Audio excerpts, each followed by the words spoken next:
Dengan mengampuni ternyata membuat orang awet muda dan umur panjang. Wah, pantas muka Frater Raymond agak Makanya kamu baru separuh ya. iya, Romo. Ini saya agak tua karena Agak mungkin tua. Iya, orang mengampuni ya, Romo. Bijaksana. Nah, ini yang saya tangkap dari beberapa survei dan menarik memang. Oh, dan di situ lalu saya mulai mengerti, benar ya, Tuhan itu mengajari kita mengampuni. Ternyata menghindari kita dari balas dendam, dari luka yang menyayat darah tinggi sehingga kita kepikiran terus kan tuh ya, pengennya kan menghindarkan itu, sehingga kita harus menemukan paham yang positif. Dan ternyata survei itu menarik. Kalau kita suka mengampuni, membuat kita awet muda dan umurnya panjang. Di survei itu ada, ya. Saya tertarik dan sampai sekarang itu saya catat dalam diary saya dan kadang saya sampaikan pada khotbah-khotbah juga. Ini kalau sudah awet, kalau misalkan muka saya sudah begini, lalu mengampuni bisa jadi awet muda nggak, Rino? Awet muda benar, ya. Nanti kita tunggu aja hasil survei mengatakan begitu ya. Oke. Kecuali ada sampling error.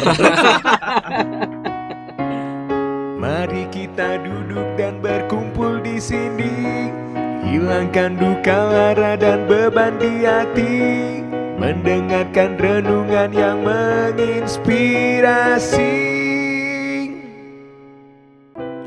Pojok Iman. Halo saudara-saudara terkasih, salam sehat penuh kerahiman Tuhan, salam katekese. Pada kesempatan yang indah ini kita berjumpa lagi dalam Pojok Iman, cerita tentang pengalaman sebagai pengalaman iman yang diolah menjadi master of story. Semoga kalau pengalaman ini bisa dibagi-bagi, bertumbuh dan berbuah, meneguhkan Anda dan saya di dalam mengarungi kehidupan ini. Amin. Amin. Kali ini Pojok Iman akan bicara tentang tema mengampuni, saudara-saudara. Dan mengampuni ini sebuah kata yang gampang diucapkan tapi sulitnya minta ampun. Kadang-kadang kita melalui proses yang panjang. Kitab suci mengajarkan juga yang sama tentang pentingnya mengampuni. Dan kali ini saya punya kehadiran dua saudara-saudara kita, frater-frater yang mungkin juga punya pengalaman dalam hal pengampunan. Kita langsung saja ya membahas hal ini melalui kedua dari mereka.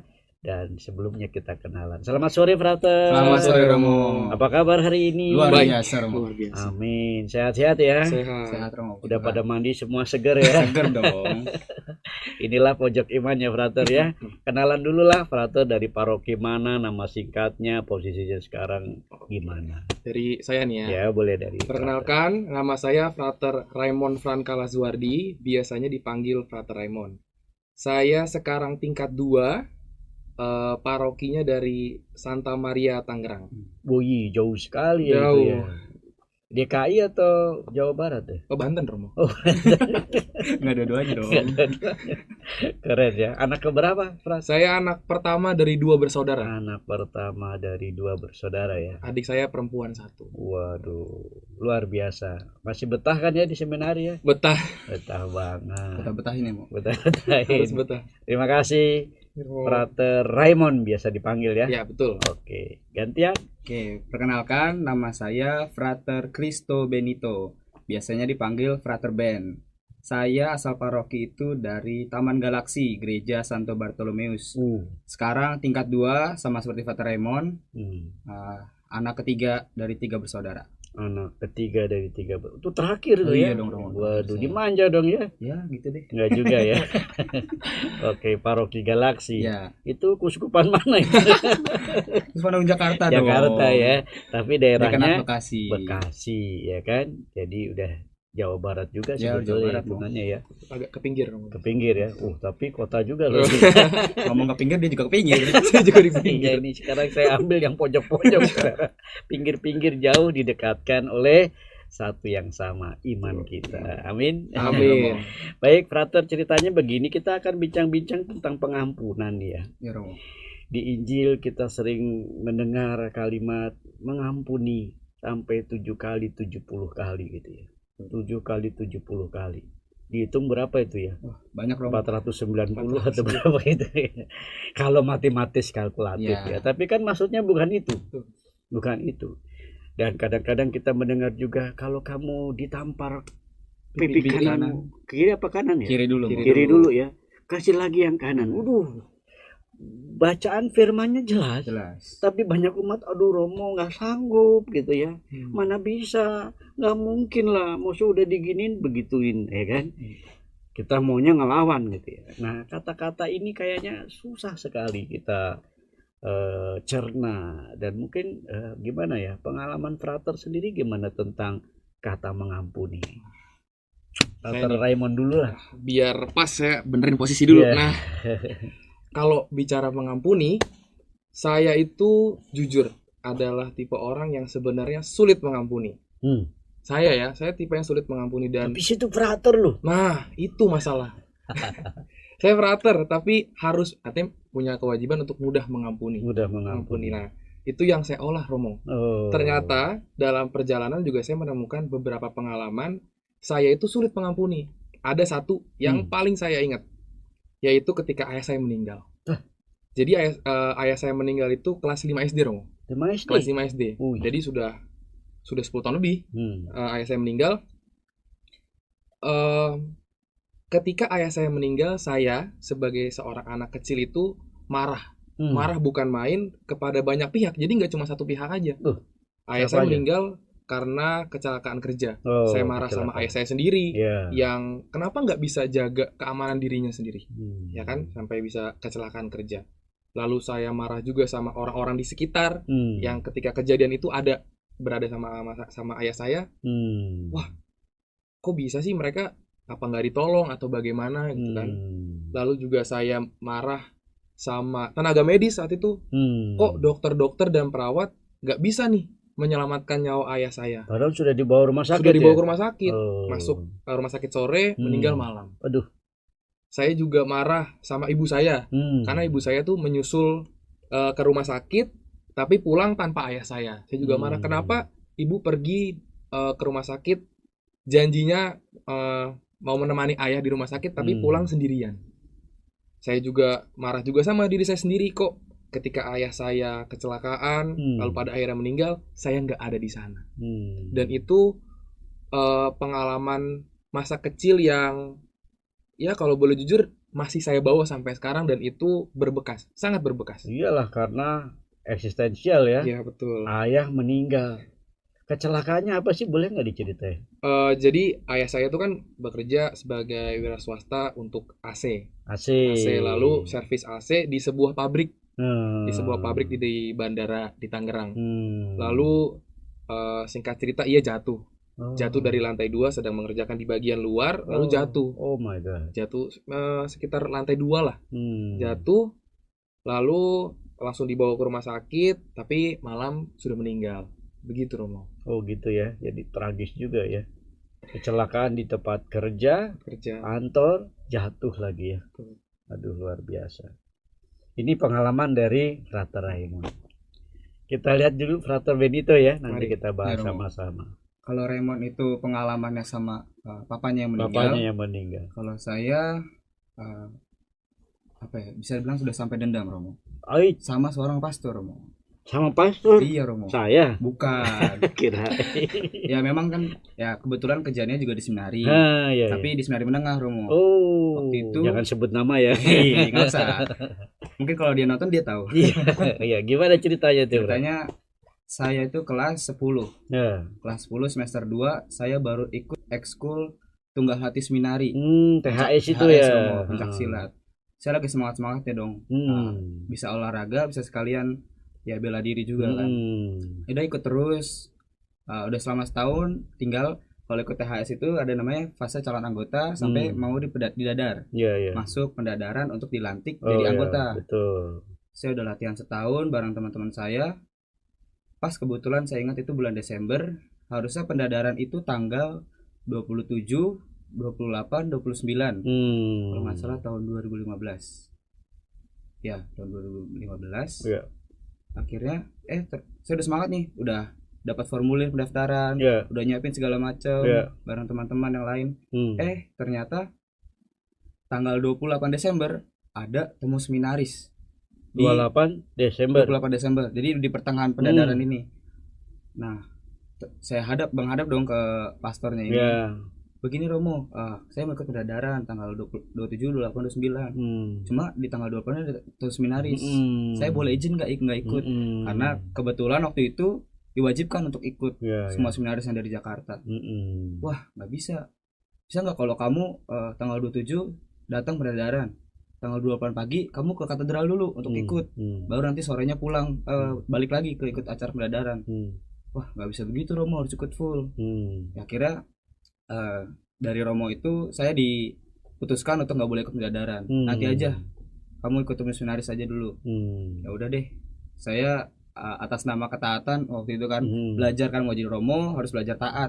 Ya udahlah, mungkin ada sesuatu di balik keputusan ini yang bisa saya pelajari nanti. Ya udah, dengan terbuka saya terima keputusan itu. Berlanjutlah ke bulan Januari. Saya latihan THS lagi seperti biasa. Harusnya Januari awal tahun itu saya udah dilantik. Udah dapat seragam warna biru. Ternyata latihan minggu keempat di bulan Januari masuk ke Februari, latihan tanding adik kelas lawan teman angkatan saya. Kecelakaan di situ. Adik kelasnya tangannya patah. Jatuh kan, salah jatuh. Udah semua panik di situ, bingung. Akhirnya adik kelas saya masuk rumah sakit dong, dia segala macam sama dokter. Keesokan malamnya Romo ini datang ke Refter, ke ruang makan.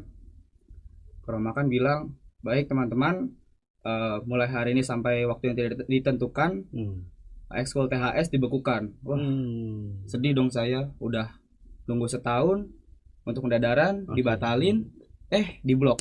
Akhirnya nggak bisa pendadaran dong karena ekskulnya di stop, nggak ada lagi ekskulnya. Udah waktu itu langsung saya lari Romo. Lari ke Gua Maria. Saya nangis. Lari dari seminar. Enggak dong. Nanti malah kena SP. Iya bener. Jadi lari menuju ke Gua Maria. Gua Maria. Ngapain? Udah duduk di situ. Nangis Dalam hati. Akhirnya keluar air mata juga. Namanya bukan dalam hati. awalnya sesek di hati ya. Ngedumel segala macem.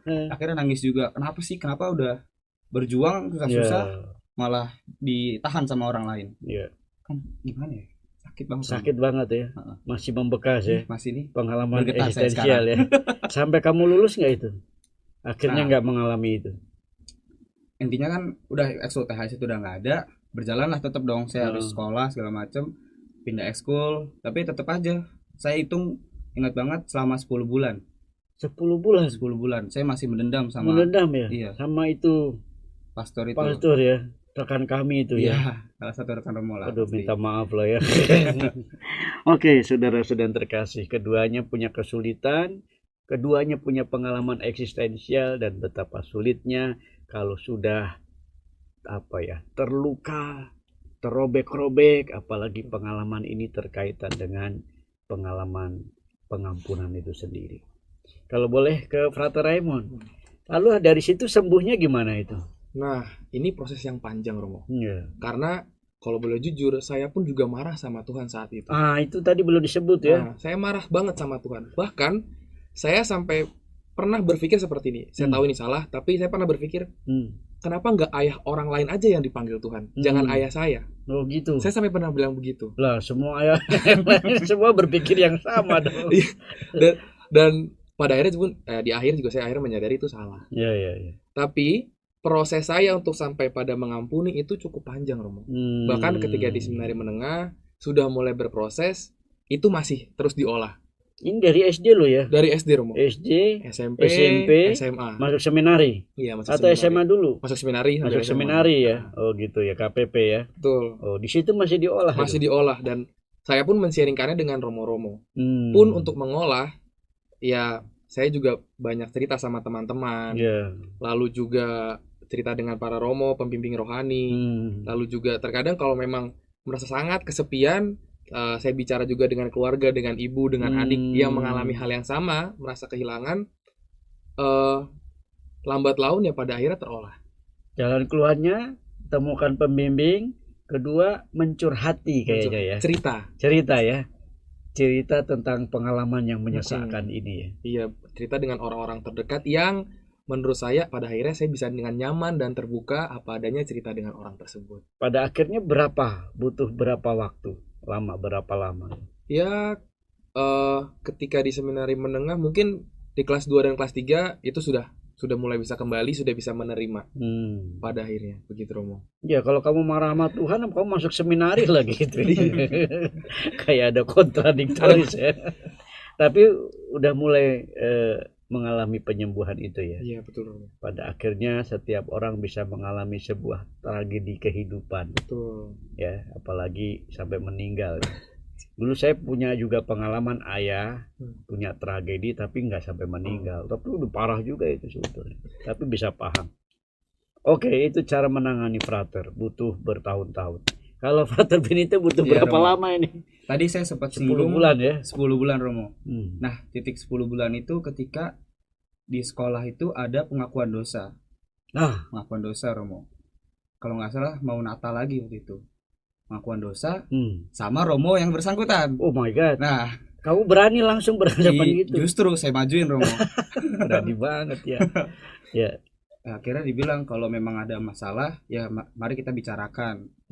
Cuma terus dikasih singkat saya setelah pengakuan dosa itu diminta untuk berdoa Bapa kami salah satunya. Ya udah, saya keluar dari ruang pengakuan, saya berdoa dong Bapa kami. Ya udah. Dalam doa Bapa kami itu kan kita tahu ya, ampunilah kami seperti kami mengampuni orang yang bersalah kepada kami. Iya betul, itu dia tadi. Itu titik itu di mana saya Tuhan Yesus ngajarin kita untuk berdoa seperti itu. Masa yang setiap hari kita doakan nggak kita jalankan? Betul. Udahlah, perlahan-lahan saya mulai melepaskan rasa kesal dendam itu tadi ya. Perlahan-lahan ya coba saya lepas. Cuma ya namanya proses nggak sebentar, pasti lama panjang. 10 bulan loh. 10 bulan Romo. Itu makan nggak nafsu dong ya.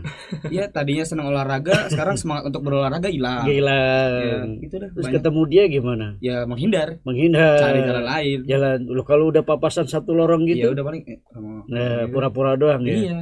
Self service apa namanya self service lagi. Kalau orang bilang lip service. Lip service ya mau ngomong begitu gue lip service ya kan. Terus kalau misalnya pas lagi ketemu wawancara gitu gimana akhirnya? Ya seadanya aja sih. Seadanya ya. Saya sih berusaha paling enggak ya nggak usah tatap muka lah. Betul. Paling kalau emang masih sama teman-teman yang lain terus ada Romo itu ya mungkin saya bisa ngumpet-ngumpet sedikit gitu. Iya betul ya. Luar biasa. Ini berarti bang saudara-saudara pengalaman mengampuni itu amat sangat sulit, apalagi kalau itu udah mengena sakitnya itu di sini gitu ya. Itu luar biasa. Nah kalau boleh kita discuss lagi nih ya, Frater Raymond dengan Frater Ben. Kalau menurut Yesus gimana ya itu ya? Mengenai mengampuni ya. Mengenai mengampuni, kalau menurut saya Yesus itu memberikan sebuah teladan hidup yang sangat bagus. Kalau kita lihat perjalanan hidupnya dari kelahiran sampai wafatnya di kayu salib hingga kebangkitan, dia memberi teladan yang sangat jelas. Teladan, role model. Dan saya merasa apa yang saya alami pun demikian sama. Tentang pengampunan ini? Tentang pengampunan. Apa itu? Nah, saya mengalami bahwa yang namanya mengampuni itu berasal dari yang namanya sakit atau luka. Setiap orang pasti punya luka dan pada akhirnya punya pilihan. Pertama untuk mengampuni atau tidak mengampuni atau mendendam. Oh, pilihannya itu. Nah, masih mau mengampuni atau mendendam atau tidak mengampuni. Menyimpan, tidak mau istilahnya gitu ya. Dan Yesus memberikan contoh yang sangat jelas, bahkan hingga di kayu salib ia tidak menendam. Apa yang dia lakukan? Ia mengampuni. Siapa aja yang diampuni? Semua orang yang pernah bersalah dengan Tuhan diampuni. Kan Yesus sendiri ngomong, ya Tuhan ampunilah mereka ini karena sebab mereka tidak mengetahui apa yang mereka perbuat. Itu ketika di jalan salib tuh ya, dia mencoba menuju Golgota, Algojo ada itu ya, termasuk, ngeri itu ya kalau kita lihat tablo kan simulasinya ngeri itu ya, berdarah, begitu sampai Yesus bisa ngomong apa tadi? Ampunilah mereka. Sebab mereka tidak mengetahui apa yang mereka perbuat. Sebab mereka tidak mengetahui apa yang mereka perbuat. Ya karena disuruh atasan. Tapi mereka tahu juga yang dilakukan gitu kan. Itu berat juga ya. Nah, Yesus teladannya seperti itu ya. Kalau Frater Benito dari sudut kitab suci Yesus gimana? Kalau tadi ini kan pengalaman salib itu Yesus itu ngajarin. Kan udah jelas sih tadi kalau saya sebut di doa Bapa kami Salah satunya kita bisa lihat di Lukas 11. Boleh saya pinjam Lukas dulu, Mas? 11, oke. Di Lukas 11 ditemukan di sana refleksi dari Frater Benito. Bunyinya boleh dibaca? Lukas 11. Lukas 11 ayat 6. Lukas 11 ayat 6. Boleh dibaca, Frater? Ya. Ini bagian dari doa Bapa kami ya. Lukas 11 ayat 4, mohon maaf. Dan ampunilah kami akan dosa kami, sebab kami pun mengampuni setiap orang yang bersalah kepada kami. Waduh. Yang di garis bawahi kata Sebab kami pun mengampuni setiap orang yang bersalah kepada sebab kami. kami pun mengampuni setiap orang yang Yang bersalah kepada kami. Ini Tuhan Yesus yang ngajarin ya. Iya, Romo. Kalau tadi Frater Raymond mengatakan teladan Yesus telah membuktikannya, kalau kamu doa Yesus Doa. juga telah mengajarkannya. Setiap hari saya ikut misa harian dari Iya. semester menengah sampai sekarang, pasti kan ada doa Bapa kami.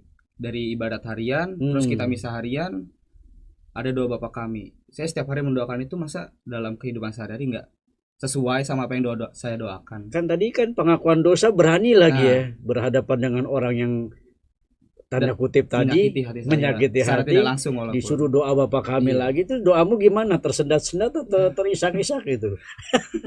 Waktu itu sih ya secukupnya aja. Secukupnya aja. Setelahnya baru karena Oh, berproses. Saya iya, tulis iya. di refleksi Oh, berhari-hari, berbulan-bulan bahkan, Romo. akhirnya sekarang Ya. Terakhir ketemu sih udah oke. udah oke ya, Heeh. udah bisa melepaskan itu ya, Lebih apa ya istilah, lebih otentik lah. lebih otentik Nggak ya. berusaha bersembunyi, Nggak. cuma ya udahlah, ayo kita Iya, ketemu. oh gitu ya. Enggak, kalau dulu kan melarikan diri, kesat-kesat dan sebagainya. Sekarang otentik ya, asli ya, jujur ya. Jujur saja. Ketemu ya sudah ya. Udah plong lah kira-kira ya. Meskipun masih ada ya. Masih ada situ. Kayaknya masih ada ini. Saya lihat kayaknya masih ada ini. Ya memang ini agak panjang ya. Kalau menurut Frater? Kalau saya pribadi sih udah, untuk masalah itu saya sudah lewat dan saya sudah plong. Tapi buat saya yang Iya. perlu digarisbawahi dari mengampuni adalah Iya. setiap luka atau setiap masalah yang kita hadapi, saya dan Anda semua, Iya. itu adalah cara Tuhan untuk mendidik. Waduh. Cara Tuhan itu membentuk. Saya yakin kalau ayah saya nggak meninggal, atau maksudnya tidak meninggal saat itu, Iya. mungkin saya tidak menjadi pribadi yang seperti sekarang. Bisa Iya. jadi ada kemungkinan-kemungkinan lain yang mungkin terjadi pada diri saya, tapi tidak yang sekarang. Cakep ya. Jadi ini cara Tuhan membentuk saya. Cara Tuhan mendidikmu lewat peristiwa yang tragis, meskipun ada luka-luka dan menyakitkan tadi, proses pengampunan mulai tumbuh dan berbuah ya. Iya, Romo, betul. Cara mendidik ya. Iya, betul, Romo. Dan sekarang kamu bisa dong mengampuni. Bisa. Tuhan udah nggak marahin lagi. Sudah Iya, nggak ya. apa-apa. Udah damai ya. Ini juga marah sama Tuhan. Iya. Kalau Frater itu masih proses ya, Iya. tapi sudah prosesnya udah lebih lega lega. ya. Oke ya. Saya juga pernah sih melihat ya proses ini. Mengampuni itu sulit betul. Tetapi mengampuni itu ya Frater Ben dengan Frater Raymond. Saya pernah baca dari sebuah penelitian di Amerika itu. Dia mengatakan, mengapa Yesus mengajarkan mengampuni dan mengapa kata mengampuni ini diajarkan kepada kita di survei. Hmm. Dari hasil survei itu saya baca bukunya, hasilnya, ternyata dikatakan, ternyata Yesus hebat mengatakan supaya kita mengampuni. Satu, menghindarkan diri dari balas dendam. Ya kan? Betul. Kalau Iya. kita nggak mengampuni kan ya itu tadi ya. Bawaannya mau dendam. Bawahnya dendam, disimpan iya. Kuyu kan karena nggak punya power aja ya. Coba punya power, awas lu besok gantian lo gitu. Ternyata Yesus bilang begitu, menghindari diri dari balas Balas dendam. dendam. Kedua, darah tinggi. Penyakit dong. berarti. Iya, makanya kan. Katanya terkait kesehatan. Nah, kalau tidak mengampuni kan amarah. Iya. Amarah, benci itu kan masuk dalam pikiran, masuk dalam darah, dan akhirnya masuk dalam prosesnya. Ya kan? Betul, Nah, kalau kayak gitu dikit-dikit kan pengen ketemunya, pengen jahat terus tuh Nah. pikirannya. Nah, dari proses seperti ini survei loh ya. Iya, Romo. Ternyata menjauhkan kita dari darah tinggi. Hmm. Dan yang menarik hasil survei itu loh, Frater. Dengan mengampuni ternyata membuat orang awet muda dan umur panjang. Wah. Pantas muka Frater Raymond agak. Makanya kamu baru separuh ya. Iya, Romo. Ini saya agak tua karena Agak mungkin- tua. Iya, orang mengampuni ya. Romo. Bijaksana. Nah, ini yang saya tangkap dari beberapa survei dan menarik memang. Oh, dan di situ lalu saya mulai mengerti, benar ya Tuhan itu mengajari kita mengampuni. Ternyata menghindari kita dari balas dendam. dari luka yang menyayat darah tinggi sehingga kita kepikiran terus kan Nah. tuh ya, pengennya kan menghindarkan itu sehingga kita harus menemukan paham yang positif. Dan ternyata survei itu menarik. Kalau kita suka mengampuni, membuat kita awet muda dan umurnya panjang. Di survei itu ada, ya. Saya tertarik dan sampai sekarang itu saya catat dalam diary saya dan kadang saya sampaikan pada khotbah-khotbah juga. Ini kalau sudah awet, kalau misalkan muka saya sudah begini, lalu mengampuni bisa jadi awet muda nggak nih, Romo? Awet muda benar, ya. Nanti kita tunggu aja hasil survei mengatakan nah. begitu ya. Oke. Kecuali ada sampling error. Baik, Frater, terima kasih ya. Yang jelas boleh nggak dikasih statement satu atau 1-2 kalimat ya tentang pengampunan ini? Karena prosesnya kan mengampuni sulit, butuh proses. Kira-kira satu statement. Nah, kalau saya, saudara-saudari yang terkasih, mengampuni diawali dengan sebuah cara yang sangat sederhana sebenarnya, meskipun memang terkadang tidak mudah, yaitu menerima.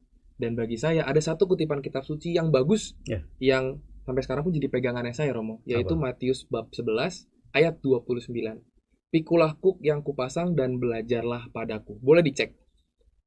Di situ kitab suci mengajarkan supaya, seperti tadi saya bilang, bahwa namanya luka dan pengalaman-pengalaman pahit adalah cara Tuhan membentuk kita sebagai manusia untuk semakin dekat dengan Tuhan. Amin. Begitu, Romo. Wah, luar biasa. Matius itu ya. Matius 11 ayat 29. Pikulah Kuk yang kupasang dan belajarlah daripadaku. Ada lanjutannya tuh. Sebab aku ini lembah lembut dan rendah hati. Luar biasa. Kalau Frater, statementnya?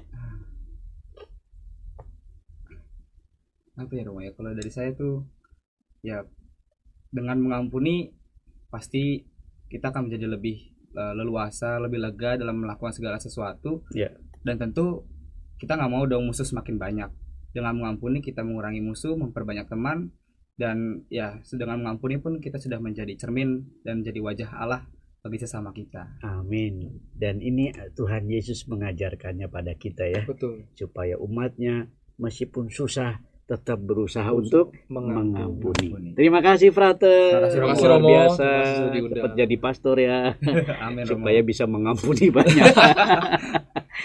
Bapak Ibu sedang terkasih, insight yang menarik tentang pengampunan yang bisa diperpanjang sebetulnya. Tapi pengalaman dua Frater yang eksistensial ini, Frater Raymond dan Frater Benito, semoga juga meneguhkan Anda dan saya ketika berhadapan dengan persoalan pengampunan ini.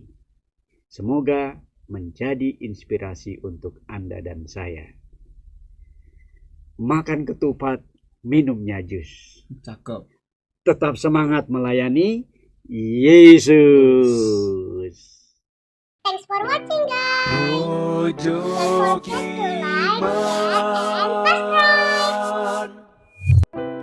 Pojok Iman.